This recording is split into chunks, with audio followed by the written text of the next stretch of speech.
I'm Mark Hines, your host for this episode of Faster Forward. I'm the head of fraud product at Interac. We're building the solutions that will become a central pillar in the fight against scams and fraud in Canada. In working to protect Canadians from cyber threats every day, I've seen firsthand how essential security is to a thriving digital economy. In this episode, I wanted to explore the connection between a secure and protected economy and a prosperous one. And to do that, I called in one of the best, someone who's seen fraud and organized crime from every possible angle, Chris Mathers. Chris is an expert in fraud prevention and the criminal use of technology. He spent years doing undercover work for organizations like the RCMP, infiltrating international crime syndicates as a money launderer and gangster. Today, he's a leading consultant on all things security and cyber, and I'm thrilled to share this conversation with him. In this episode, we'll break down the evolution of cybercrime, the tools we have to fight back, and how emerging trends like AI, real-time payments, and public education are reshaping the fight against fraud and the future of our digital economy. All right, Chris, it's a real pleasure having you with us today. At Interac, our North Star is to lead Canada to digital prosperity. If you had to describe your vision for digital prosperity in Canada, what would it look like? What would we see? What would we feel? And what would the experience be? I think the path to digital prosperity, at least in our country, is it involves sort of three aspects: be the government, corporations, and then the people themselves. The government's responsibility for something like this is clearly economic growth and job creation. Those are the two mainstays for them. And to me, that means education. If we seize the moment here, and I think it's really important that we do, and we provide young people with opportunities for advanced learning, particularly in information technology, we can turn Canada into what they refer to as a digital center of excellence. I really think we have the ability to do that. It's just we need the motivation to do it. At least our government does. That's at the government level. At the corporate level, we have one of the best communication and financial infrastructures in the world. But going along with this sophisticated electronic banking or financial infrastructure, you have to invest in security, which brings us down to the people. The third part of the equation is that in order for people to embrace this whole concept of digital prosperity, to get a buy-in from those people, they have to trust the system. And that could be a pretty heavy lift because fraud and theft are such big issues right now. And we hear about fraud every day. And I don't think there's anyone that doesn't have either themselves or someone they know has been a victim of fraud. So the entire system that we're talking about depends on data. And in order for people to participate, they got to give you their personal information. And in order for them to give you their personal information, they have to be confident that it's not going to be compromised. So I think that's, in my mind, a very long-winded answer to what's the way forward to digital prosperity. Thank you so much for that. Yeah, we at Interac think about it the same way. How I would articulate it, though, is really giving folks the tools that they need in order to prosper, which sounds very high level, sounds very trite. But what does that really mean? If I think about what we're reading in the Globe and Mail over the past few months, it's generally there are macro headwinds that are affecting everyone in Canada. Another big theme is Canadian brain drain to the US, whether it be our IP or our talent or our newly minted startups that find that they're getting the capital elsewhere as opposed to Canada. And my perspective, we have to give those fledgling companies the tools that they need in order to grow here, right?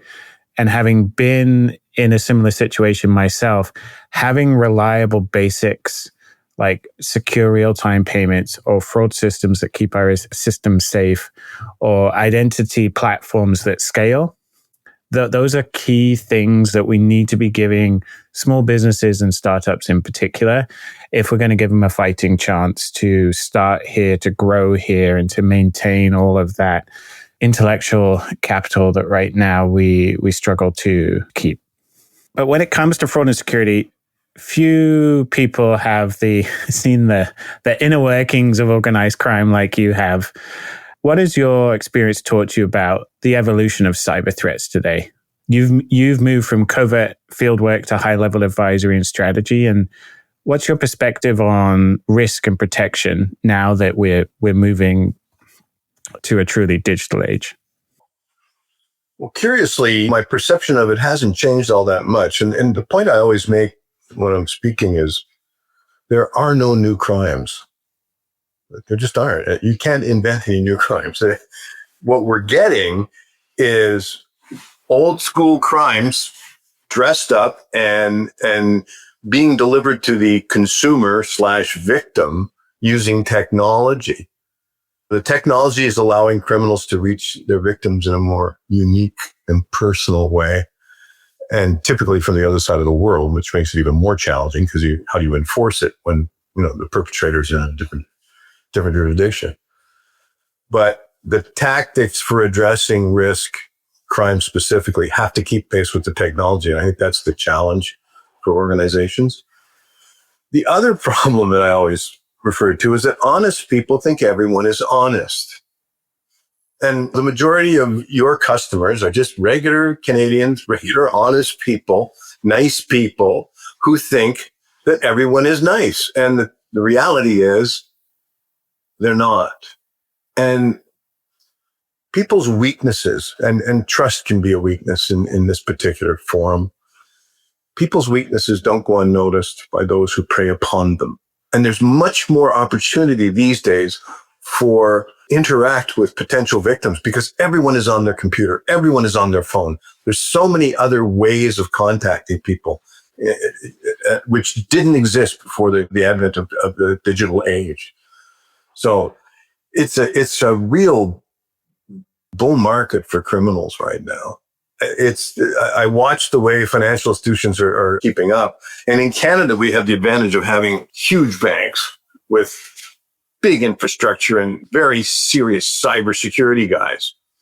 But most of the frauds that you see are not because there's some hole in the security of our financial infrastructure. Most of the frauds you see is because people have been tricked. How do you combat frauds that essentially are not your fault? If someone gives up their PIN number, that's certainly not on the shoulders of Interac. That's obviously on the shoulders of the victim. But at the end of the day, there's still a fraud that's been committed and it has an impact on both parties. You mentioned on the financial impact of fraud, which is huge for everyone in the ecosystem, whether it be my mum, a small business, a bank. But there are other macro impacts of fraud, especially when we are looking to trust more in a digital economy. So when you think of it a little broader, what comes to mind for you? Well, to my mind, I think it's important to understand the nexus between organized crime and state actors, what's happening in the world in that regard. If you want to talk about macro impacts, there's people in the world or states in the world who are keen on eroding our faith in government and eroding our faith in financial institutions. That's part of what they do. And a big component of that now is the digital infrastructure. So the macro impact is people are becoming more and more afraid. People are afraid of losing their information, their personal information, the money out of their bank accounts. And I think that they're looking to their government to protect them. And I'm not sure that our government's doing a good job of that. They're trying, but we're under attack every single day. The financial institutions and the government are being hit by the hour, thousands of attempts every hour to penetrate their systems. My view is it hits us all legitimately. If you think about scams specifically, more and more the individual, whether it be a consumer or a small business, is actually carrying the loss today because it's technically an authorized transaction. In a lot of cases, they're not, which means that our financial institutions are carrying that bag. And overall, the combinations of these things mean that people are more cautious when they're trying to do things on digital platforms. which is precisely the inverse of what we're saying we need in order to get our economy back to a place that we want it, or to a place in the first place that we want it. But the response, equally, like the phrase I like to use, it takes a village with fraud. And while the crimes are the same, two things are drastically changed. The investment for a fraudster to try and commit fraud is drastically lower.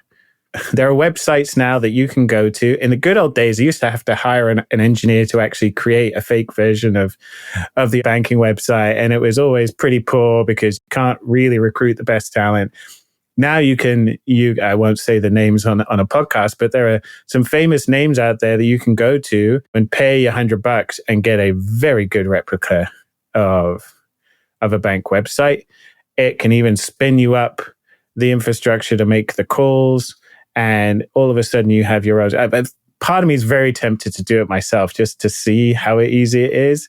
It's crime as a service. Yeah, exactly. That's exactly it. It's essentially that. And you don't have to have any expertise anymore. And there are people now that we're looking at, but they will mentor you for the business email compromise, for example. These guys will mentor you through the process of conducting your first email compromise. And until you start making money, they won't drop you. It's quite nice of them, I suppose, in the crime world. But if, as you said, if you don't require an engineer anymore, and if anyone off the street who has a criminal tendency can do it, that really enlarges the playing field. And again, as I said before, most of the people that are doing it are in faraway places, out of the reach of enforcement, and oftentimes state-sponsored in what they're doing. And the response that we have to make is we have to look at assets we have, whether it's Interac or more broadly as a country, and we need to use them better.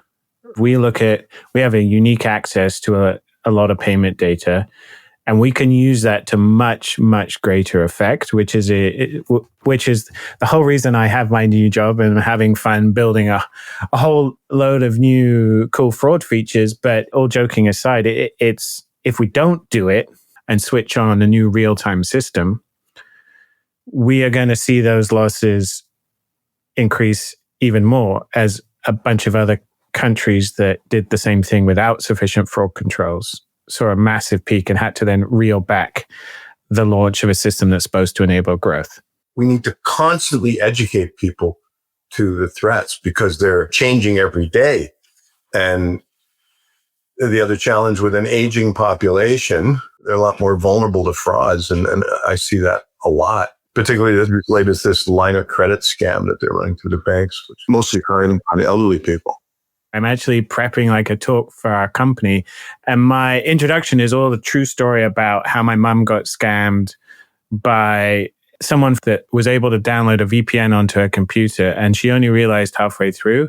And the result was she doesn't feel safe using any digital tools anymore. She immediately canceled her account and she doesn't use them anymore unless I'm on the phone with her, coaching her through step by step. Right. And it's those kinds of things. Like, we often talk a lot about education and it feels a bit fluffy and it sort of gets dismissed. I think it's one of the key differentiators is finding real ways to support, in particular, vulnerable communities, whether it be the elderly is the big one, teenagers is another one, folks who are new to Canada. And ironically, these are all the growth areas for our big banks. Those are the areas that are most vulnerable to fraud. I'm dealing with fairly astute business operators who have no idea how exposed they are and are reluctant to spend the money on infrastructure until they get hit. They try and spend as much money as they can to blot the holes that have been exposed by these attacks. As Ronald Reagan said, trust but verify. You have to have a healthy skepticism. Otherwise, in this world, a fool and his money are going to be parted very quickly. You've sort of touched on a few ways in which technology is obviously driving the ease with which fraudsters, quote unquote, enter the market, and they can do it from far away from Canada. Are there specific tactics, though, that you see that are developing that folks are using, whether it would be specific uses of technology other than AI more broadly, or types of schemes that are recurring themes that folks should be thinking about? I mean, you have the standard romance frauds, which is at the personal level. What we see is more complex investment frauds. I mean, it's the same old fraud, but they're using new technology to deliver it. And you may have seen lots of use of AI, whether they use Elon Musk or they use the president or something to sell a particular thing. To you and I, this is obviously a contrivance, but to people new to the country, they don't understand it. It's not that hard to mislead people. I mean, I'm sorry to say it was my profession for a long time, was misleading people, but it's scandalous how easy it is, even for hardcore criminals, or in our case, hardcore business operators. But everybody is getting scammed. And that's how I make my living, obviously, from all these things. But, I'd like there to be a bit of a limit on it. Another element of the village required to tackle fraud is a secure central platform, not just one, though. It has to be, you need multiple layers in order to deal with this, because the threat vectors will continue. They'll continue to get more sophisticated, and they will simply continue to grow in scale and velocity. Which brings me to AI, which is from a fighting back perspective. So putting our superhero underpants over the top of our trousers for a second, like, how do we think of AI, using AI for good? And folks who are listening who don't really know how a fraud system works, the best way to think of a fraud system is one big feedback loop. And there are two important points on that feedback loop. One is the quality of the signal that we as a fraud provider give to the decision maker, which is usually a bank or a payments company that's about to authorize a payment.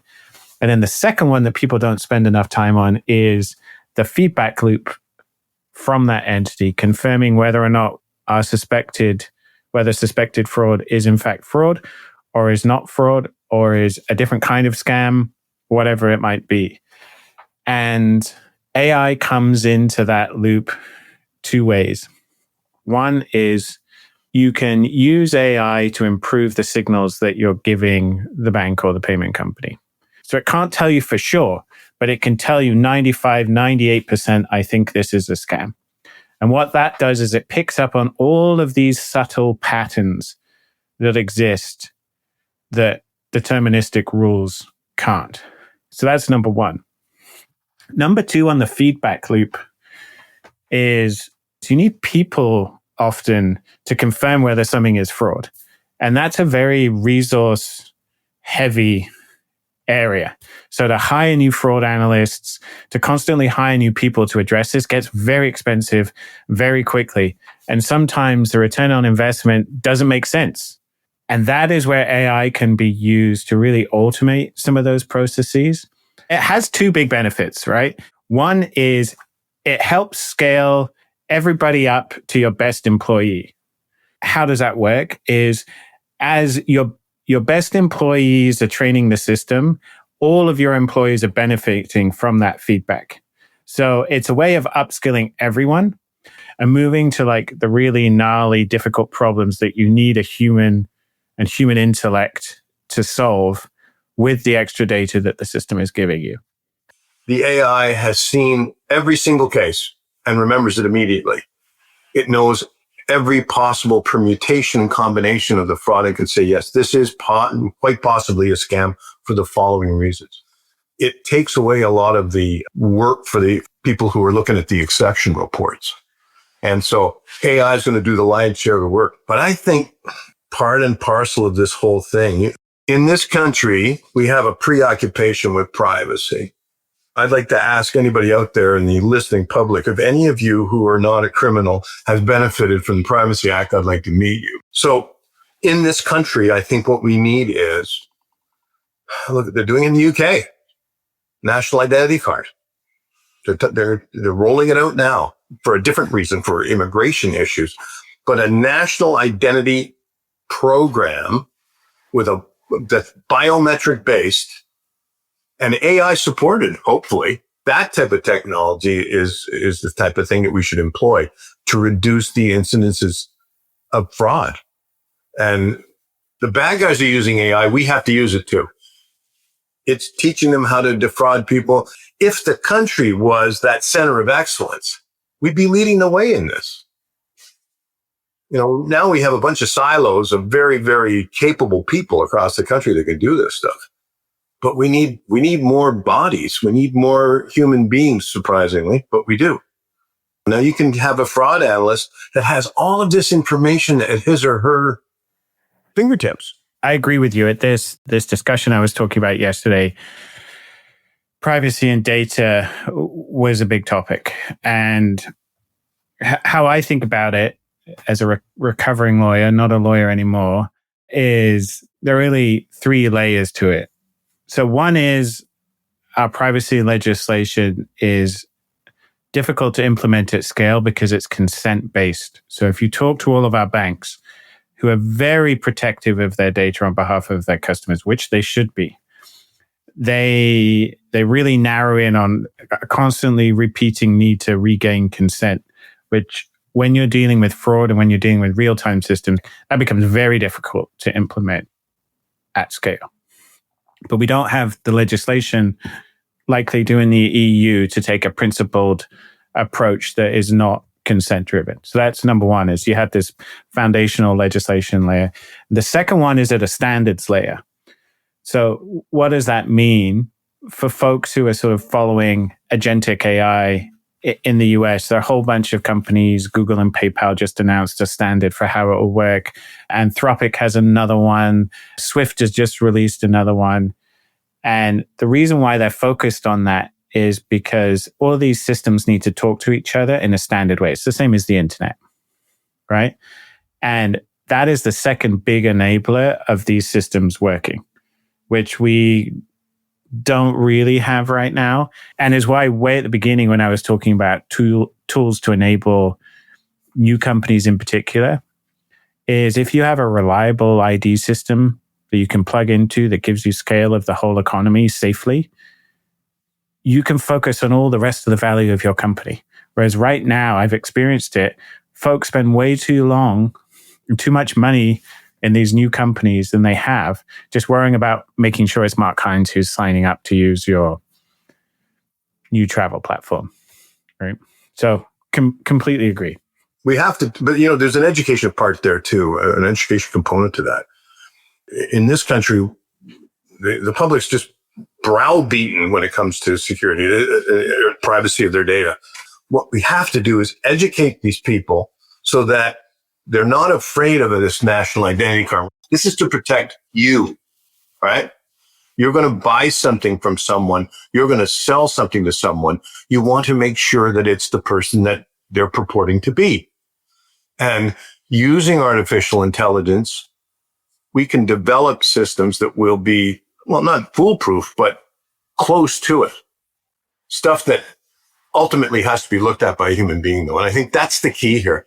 The problem with AI is it has no life experience.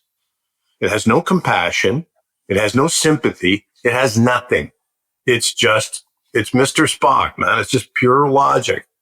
That's why human beings are always in preventing fraud or in detecting fraud. Human beings always play a part, and they have to, because it's human beings who are committing the crimes behind their AI systems. And it's that look, that hair on the back of your neck, something, that intuition. Perhaps someday AI will have that, but it doesn't have it right now. But you and I have that. And that's how you catch bad guys. Yeah. The way that another former law enforcement person described it to me is you should use AI in the same way that an investigation would have a hunch, right? And like the system gives you an idea that you run down. And sometimes the hunch will lead you to the bad guy. Sometimes the hunch won't. And AI systems work the same way. They're not magic. And sometimes they hallucinate, which means they give you an output that makes no sense whatsoever, which is why it's only a hunch and it's not the answer to who the bad guy is. No, that's absolutely right. And there's no replacing the human element, the human experience. And when I investigate frauds, we have a saying in the police that you hear the uniform guys say it on the radio all the time. DLR. Doesn't look right. That's all they say. They don't know why. It's just something. And it's in your subconscious, but you cannot replace that. AI is not the be all and end all. It really helps. It really does. But, to have a couple of good investigators, those people are just invaluable. So I'd like just, was staying on the topic of protection, just like to touch on a couple of things that you are going on at a national level and just get your views on them. Things like our national cybersecurity strategy or collaboration that Interac is planning to roll out. Like, how do these talk about some of these positive ways in which the government is beginning to lean in? All governments are bureaucratic. We didn't invent it, but we're certainly perfecting it. They're bogged down. That's the problem. The cyber strategy is good, but again, the people who are designing the national cyber strategy are banging into the privacy people. And okay, look, privacy is a human right, if you will. But, as they say in where I come from in Quebec, don't be more Catholic than the Pope. All right. Like, we have to bend a little bit. If you don't bend the privacy rules a bit, how do we protect our citizens? We're not protecting them by keeping their date of birth and SIN numbers secret. We're protecting them by catching criminals before they can perpetrate crimes that will affect the citizenry. People want this done. You just talk to the average Canadian. They just want it done, man. Just do it. And well, you have to give up this. Yeah, that's okay. Do that. Go ahead. But they're not the ones making those decisions. It's done in a very bureaucratic sense. So, I'm hoping that we can eliminate that bureaucratic mindset and really focus on what the goal is.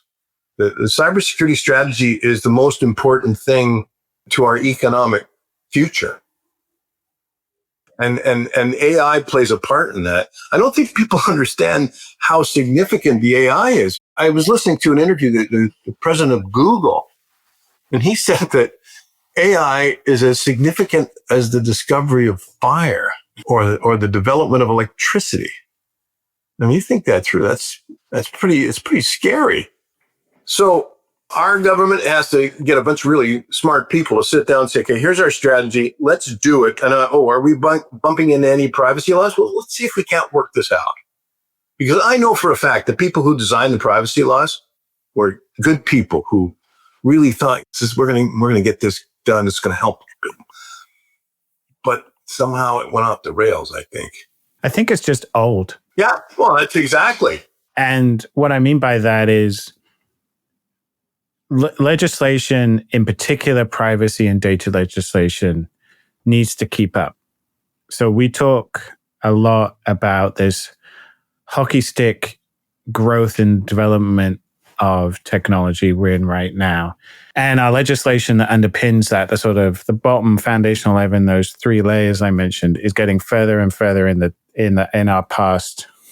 And as a result is less and less relevant and useful in supporting it and in governing it in a way that's safe.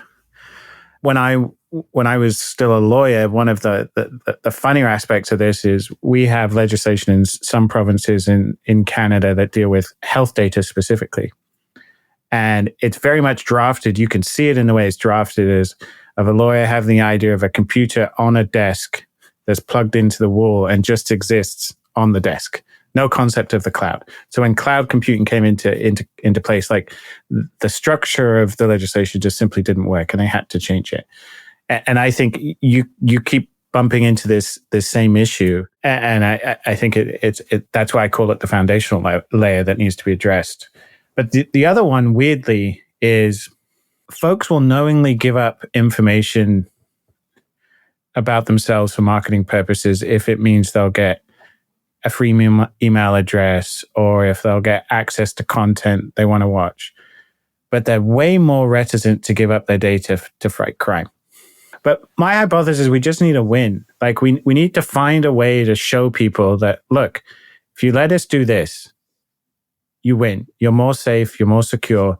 We're not using it for any purpose other than to protect you. But we're proving a negative, and that's the challenge. Because when you protect people from things, and we encountered this when I was an RCMP officer, when you stop a really bad thing from happening, but you can't tell anybody about it, or it's too complicated to explain, but you stopped a lot of people from getting hurt. They don't know that. They're just doing their thing. So we prevented all this fraud. They don't know. All they know is when they get hit. And that is the big challenge. But I agree completely with what you say. No, that legislation was designed for another time.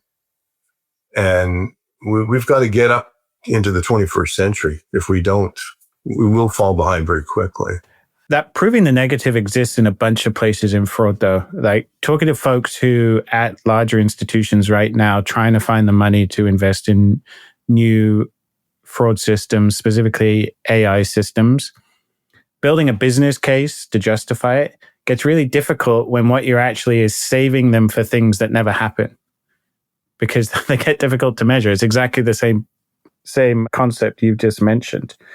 Again, which brings us back to education, is we as folks who are dealing with this day to day need to, challenge to myself and all of us dealing with this, need to be able to articulate that value in a way that resonates with everyone. Otherwise, we're going to get stuck in this state of inertia, and losses will continue to increase, incurred by everyone. And we won't realize the opportunity of having safer and secure platforms to build up. I do want to pivot now just quickly to real-time payments and just get your thoughts on, like, how do you think real-time payments are going to affect fraud over the next few years? Real-time payments are a juicy piece of fruit for the bad guys. It's an opportunity to subvert the system in a big way. A significant number of the real-time payments, I'm assuming, are being made online or over the internet, what have you. I don't want to fall back on the whole biometric thing, but what I've seen anyway in the investigations that we conduct is that the bad guys have become very familiar with the payment infrastructure. They understand how, and then once they become familiar with it, they're able to see if they can drill holes in it. Although I have to say, the level of security, and I'm not blowing a bit of smoke here, but the level of security on the Interac system is pretty significant. I'm not saying it's bulletproof, but it's pretty tough. The bad guys are not that interested. There's a lot of other low-hanging fruit that they can go after. The downside for them on real-time payments is most of the real-time payments are small. They're not $100,000 passes, but you have to get up pretty early in the morning, I think, to defeat the systems that we have, at least in this country. They're pretty robust. The e-transfer, for most folks probably don't know, it feels like real time. But in the back-end processing, there's a bit of a time delay specifically designed in order to help us stop fraud before the money actually moves, making it easier to address the loss at the beginning. The way I like to think about it is we slow down the bad guy's escape car. With real-time payments, we basically handed them the keys to a Ferrari because it's gone like in a second or two. And then it can hop counts equally in a second or two and be gone. Well, yeah, there's a thing right there, Mark. Is it? I take exception at the bank with the banks all the time, and it's the primary indicia of fraud. When money comes in and goes, it goes into a bank and it's gone again. Stuff like that. That's where AI is coming in. To me, that's where they're coming. They're looking at this and saying something is amiss here.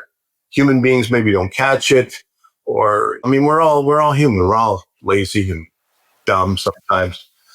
But as you all in organizations like Interac try to make that real-time payments, as you try to shorten the space in between the time I press the button and the time you get the money, that's the challenge. We are specifically thinking about when real real time, if you'll excuse me, comes into play is how do we think about those larger value payments specifically? Because it's one thing if I lose the $25 I thought I was spending to buy a cheap pair of Nike running shoes. It's another thing when my $100,000 mortgage down payment is lost. And because I've authorized it, my bank likely won't reimburse it given the size of the payment. That is when you need a platform that you trust. Otherwise, we will persist with a bank draft because I can hold a bank draft and I can lock it in my briefcase and keep my hand on the briefcase and make sure that nobody's running away with it. Yeah, except I got some guys who can knock off bank drafts that are beautiful. And that's the big challenge, obviously. And the entrepreneurial nature of organized criminal groups is absolutely remarkable and immeasurable.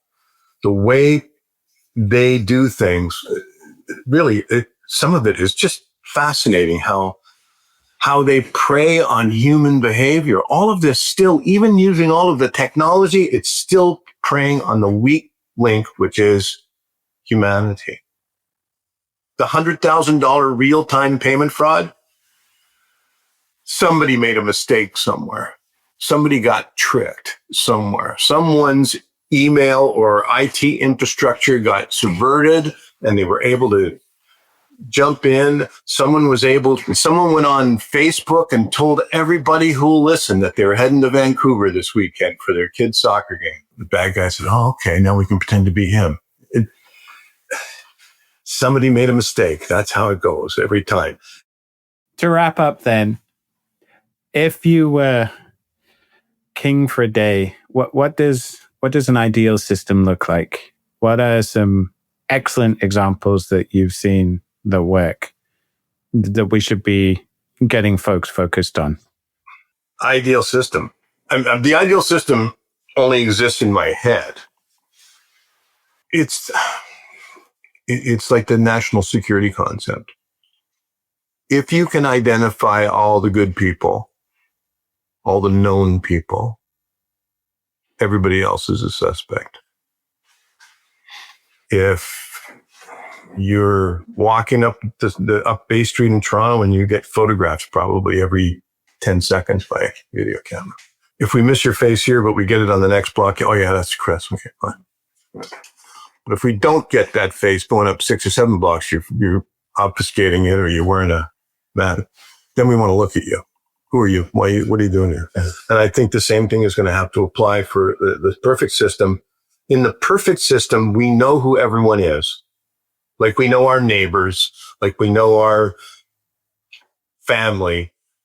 And if we don't know who you are, then you're going to have to jump through some more hoops. Sorry, you don't get real-time payments because we don't know who the heck you are. Internet world, you're wearing a mask. We're not going to allow that. And people will always say, well, I don't want to give up my personal information. Okay, then don't. But I say to people all the time, oh, you don't want people giving up your information? Well, if you want to survive in this world, you're going to have to do that. You're not going to be able to get in an airplane or a taxi cab or buy groceries unless you give up your personal information. That's just the way it is. I had to testify in front of this parliamentary committee on I'm not sure what it was. And I was saying that I was spouting my usual thing about the national identity card. And these politicians, these members of parliament say, oh, this is not good, that we don't want to do this to Canadians. We don't want to track their movements. I say, the mobile phone company knows where you are. There is no privacy anyway. So stop pretending that there is, and we'll be able perhaps to get through this. Nobody wants mom to get ripped off. And mums are getting ripped off every day. Well, on that note, thank you very much, Chris, for joining us today. It's been a pleasure, and we look forward to talking to you again soon. Thank you, Mark. It was a pleasure being here. A huge thank you to Chris for joining us and sharing his incredible insights on how we can build a safer, more confident digital Canada. Digital prosperity isn't just about technology, it's about trust. Whether it's our government investing in education, businesses strengthening their defenses, or each of us learning how to spot and stop fraud, we all have a role to play. it truly does take a village. Cybercrime is global, personal, and persistent, but the good news is Canada's path to digital prosperity starts with vigilance we can only achieve together. Thanks for listening to this episode of Faster Forward. See you next time.